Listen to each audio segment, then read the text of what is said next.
Si torna in campo per un'altra trasferta insidiosa contro un avversario ostico.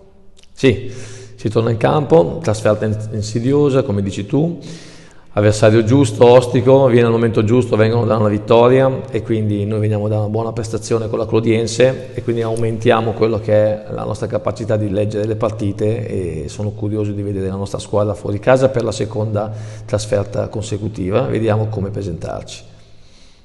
Domenica a Chioggia il Campodarsego ha mostrato passi avanti importanti nella tenuta difensiva.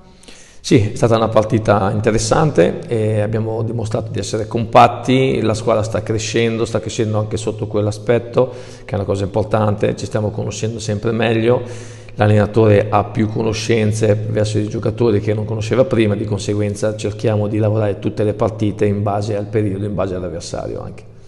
Per contro arriviamo anche da 2 gare in cui non si è riusciti a segnare. Quale può essere il motivo? Beh, sicuramente abbiamo la possibilità di continuare a lavorare come noi vogliamo, ci sono anche gli avversari, con la Triese ci siamo andati tanto vicini e siamo rimasti in 10, quindi è stata una partita di sacrificio e domenica scorsa abbiamo sfiorato il gol contro una squadra importante e abbiamo anche lavorato come gli altri, ci hanno fatto lavorare, quindi essendo una squadra fuori casa, la Clodiense è una squadra che ci ha impegnato tantissimo, abbiamo fatto un altro tipo di partita come ce ne saranno altre ed è corretto che la squadra abbia anche quelle caratteristiche. Dove stai vedendo i miglioramenti più importanti da parte della squadra in queste settimane? Ma io credo nella gestione della partita. La gestione della partita significa che incominciamo a rischiare un po' meno, non andiamo più su giocate superficiali, ogni pallone ha un'importanza, è un aspetto che a me piace e lo sto vedendo in tutto il gruppo.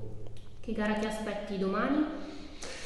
Una gara importante sotto il profilo dell'impegno, sotto il profilo delle idee che dobbiamo mettere in campo, ma che ci dia anche la continuità di quello che abbiamo fatto domenica scorsa, quindi importante per quel motivo di compattezza e della ricerca del risultato continuo.